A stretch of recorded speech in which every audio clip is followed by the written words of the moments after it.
So let's do a simple case.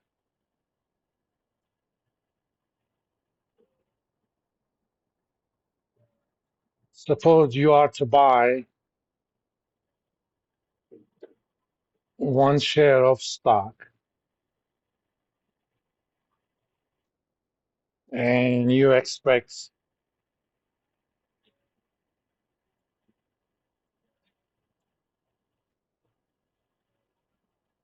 a dividend of D1 in 1 year.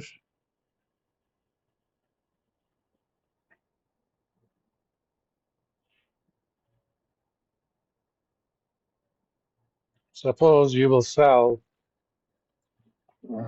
this bond, this stock,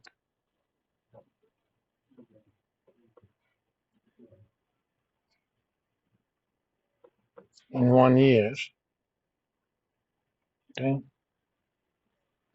for P1. So if you knew at what price you could sell the stock, you know exactly what the cash flows are going to be from this investment. You're going to get D1 for dividends and P1 for price. And suppose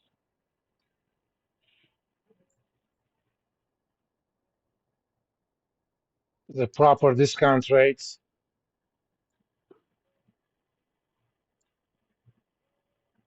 is R, then assuming value equals price, that's not necessarily always the case. In efficient markets, uh, value of a security is equal to market price, but that's not always the case. You can think of value as, you can think of price as what you pay for something, value is what you're getting in return, and they're not necessarily always equal. But we're going to pretend that it is the case, and you can think of P1 as present value of the first dividend, not P1, P0, zero being now, plus present value of what you're going to get next period. The trouble is you're calculating a price using the price you expect next year. Well, that's kind of a chicken and egg problem, right? So since P1 is unknown and a lot more uncertain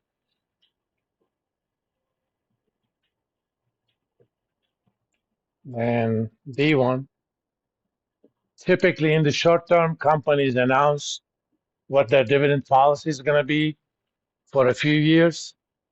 And every once in a while, they do make changes, but it's rather unlikely unless something really significant happens with the firm, rather unlikely that they change the dividend projections. Suppose you want to increase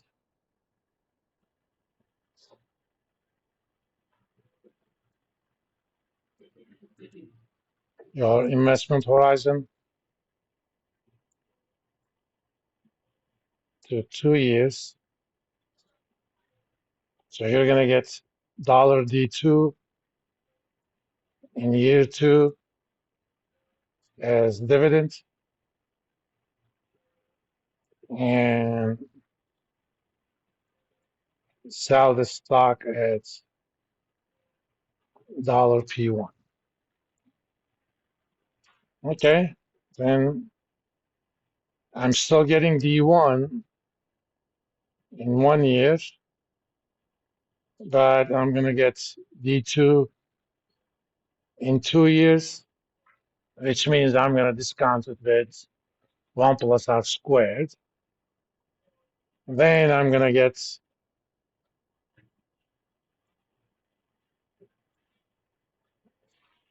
I haven't solved that problem. I basically expressed it based on what I expect the price to be in 2 years. I can basically iterate on this ad infinitum, right?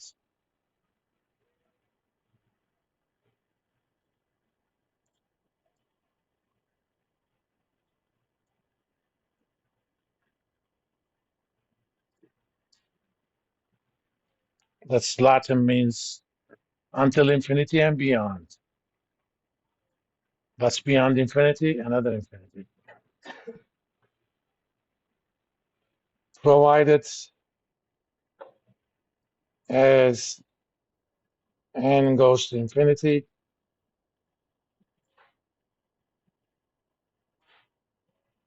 goes to zero. So you know the price is not going to grow faster than the discount rate, at least at the limit. That's kind of a technical condition. And you can think of P0 as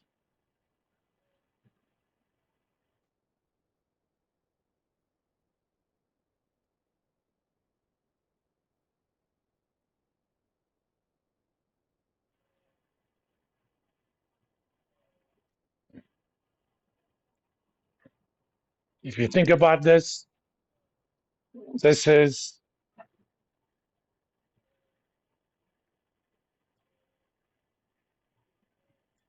present value of all expected future dividends.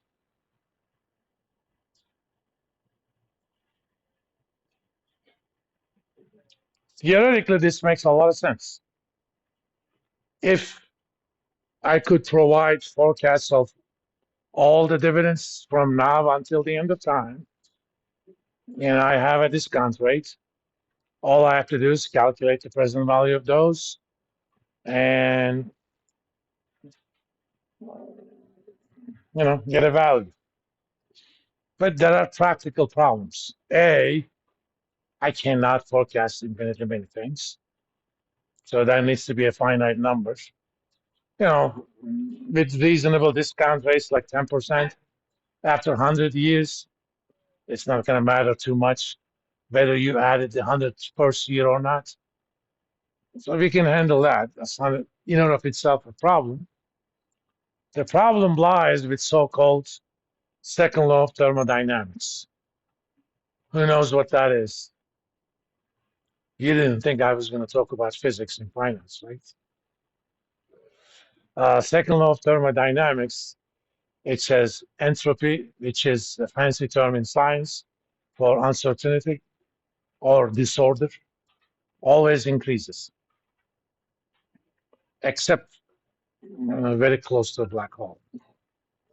That's the quantum mechanics territory, and then all bets are off. But in traditional sense, entropy always increases. If I ask, Coke, for example, is most one of the companies that has the most predictable dividend path. They have increased their dividends, I think, every year the last 60 years, and pretty much somewhat relatively stable growth rate. If I went to a Coke executive, one of the top ones, and I asked, tell me what your dividends are going to be, I'm going to put a gun to their head. It's a BB gun, don't worry about it. And I'll make him an offer they can't refuse. That's what that means. And tell me what your dividends are going to be 100 years from now. Even with a gun to their head, they're going to say, I have no fucking idea. Because it would be a stretch to ask them what their dividends are going to be 10 years from now. They will give you a number, but if I ask them, put some sort of confidence interval around that, that's going to be much wider compared to a confidence interval for a dividend forecast 2 years from now. Forecast errors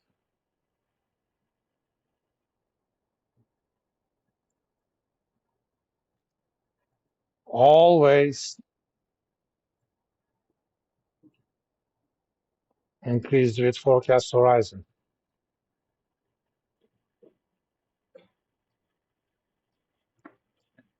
That kind of makes sense.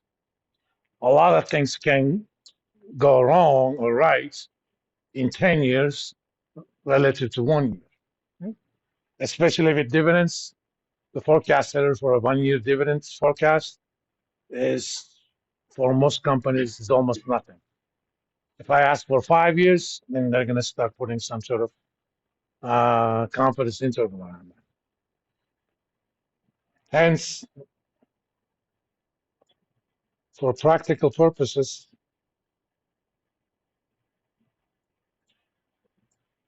this theoretically beautiful